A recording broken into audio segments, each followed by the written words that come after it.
नमस्कार, मी प्राचार्य विशाल Ghoge, Chanakya coaching classes संचालक तसेच कोचिंग क्लासेस असोसिएशन वाशिम जिल्हा अध्यक्ष। सध्या सगळीकडे गेल्या 10 दिवसापासून एकच चर्चेचा उधाण आलेला आहे, ते म्हणजे नीट परीक्षाचं पेपर फुटी प्रकरण। ज्या परीक्षेचे विद्यार्थी मनापासून 2-2 वर्ष कठीण मेहनत करून गोरगरीब होतकरू विद्यार्थी ज्या परीक्षेची आतुरतेने वाट पाहतात, काही शिक्षकांनी या पेपर फुटी प्रकरणात स्वतःचा किंवा त्याच्या टीमचा समावेश करून विद्यार्थ्याशी खूप मोठा म्हणजे मोठा घात केलेला आहे। या नीट पेपर फुटी प्रकरणामध्ये बरेच काही प्राध्यापक वर्ग तसेच बरेच तज्ञ शिक्षक आढळून आलेले। खरं तर शिक्षण क्षेत्रामध्ये आणि शिक्षकासाठी ही काळीबाब असणारी घटना घडलेली आहे।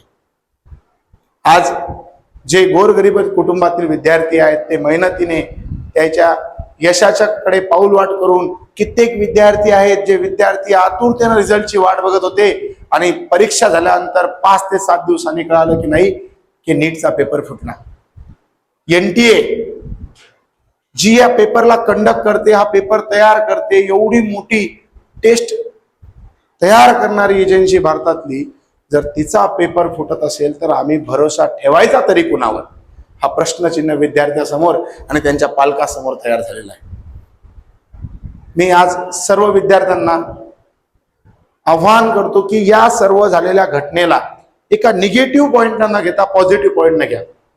जर पेपर फुटला, ही घटना माहीतच नसती पडली आणि रिझल्ट लागला असता, तर आज जे नकली विद्यार्थी आहेत किंवा नकली शिक्षक आहेत ज्यांनी पेपर फोडला, असे विद्यार्थी 720, 715, 700 मार्कांना पास झाले असते आणि तुम्ही जे मेहनतीच्या जोरावर जिथपर्यंत पोहोचले असते 1-2 मार्कांनी तुम्हाला गव्हर्नमेंट मेडिकल कॉलेज भेटलं नसतं। खरं तर ही घटना घडली का नाही तर ती अद्दल आहे त्या सर्वांना की ज्यांनी याच्या आधी सुद्धा आणि आता सुद्धा असं प्रकरण केलेले आहे।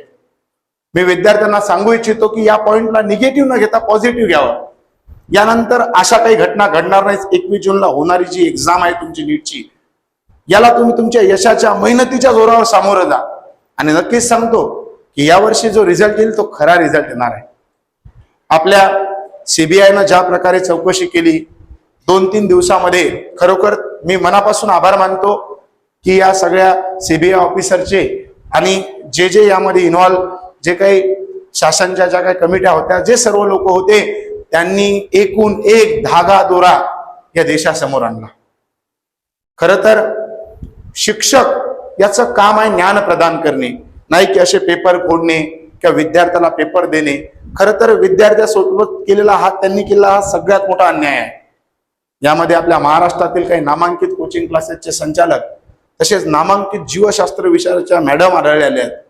खरं तर जेव्हा ही घटना घडली ना, किंवा ह्या सगळ्या गोष्टी कानावर येत होत्या, टीव्हीमध्ये बघितल्या जात होत्या, तेव्हा आतून मनामध्ये काहीतरी एक वेगळीच भावना होती की अरे, शिक्षक असून तुम्ही असे करताय, खरंच विद्यार्थ्याच्या जीवाशी खेळताय, विद्यार्थ्याच्या करिअरशी खेळताय, असं नका करू रे। पण सांगतोय नियती आहे, त्याच्यासमोर कुणीच मोठा नाही आहे। त्यांना कठोर कारवाई झाली पाहिजे। मी तर म्हणतो जे या नीट फुटी प्रकरणात आढळलेले दोषी आहेत, पूर्ण न्यायव्यवस्थेने पूर्णपणे विचारपूस विचारसरणा पूर्ण चौकशी केल्यानंतर जे कोणी याच्यामध्ये दोषी आढळेल त्याला कठोर कारवाई करावे, नव्हे तर फाशीच देऊन टाकावी। कारण की गोरगरीब कुटुंबातील विद्यार्थ्याच्या जीवनाशी खेळायचा याला अधिकार दिलाय तरी कुणी? खरं तर मी आज सगळ्या विद्यार्थ्यांना सांगू इच्छितो, मनापासून आवाहन करतो की 21 जून रोजी होणारी जी एक्झाम आहे याला निर्भीडपणे सामोरं जा आणि या वर्षीचा नीटचा रिझल्ट खूप चांगला लागणार आहे। यावेळेस तेच विद्यार्थी गव्हर्नमेंट कॉलेजला सिलेक्ट होतील, मेडिकल कॉलेजला सिलेक्ट होतील ज्या विद्यार्थ्यांनी मेहनत घेतलेली आहे, ना की ते जे ज्यांना पेपर फुटीमुळे पेपर मिळाले आहेत आणि ते विद्यार्थी 720 मार्कांनी पास झालेले आहेत। आणि अजून एक सांगू इच्छितो की ते म्हणतात ना, मेहनत करने वालों की कभी हार नहीं होती। खरंच तुमची हार होणार नाही। त्यामुळे या मीडियावर चाललेल्या, सोशल मीडियावर चाललेल्या अनाप शनाप गोष्टी न बघता, या गोष्टीचा न विचार करता मुलांनो तुम्हाला परीक्षेला सामोरं जायचंय आणि चांगल्या मार्काने रिझल्ट काढायचा आहे. त्यामुळं मी प्राचार्य विशाल घुगे सर मनापासून आव्हान करतो की विद्यार्थ्यांनी न घाबरता, न काही शंका कुशंका बाळगता या परीक्षेला सामोरं जायचंय. आणि नक्कीच मी ईश्वरचरणी प्रार्थना करतो की तुम्ही खूप चांगल्या मार्काने पास होसाल आणि हा जी घडलेली घटना आहे नक्कीच याच्यावर न्यायव्यवस्था असेल किंवा शासन व्यवस्था असेल योग्य ते निर्णय घेईल आणि NTA याच्या समोर खबरदारी बाळगेल की या प्रकारे पेपर फुटणार नाहीत किंवा या प्रकारे पेपर फुटीसारखे प्रकरण होणार नाहीत.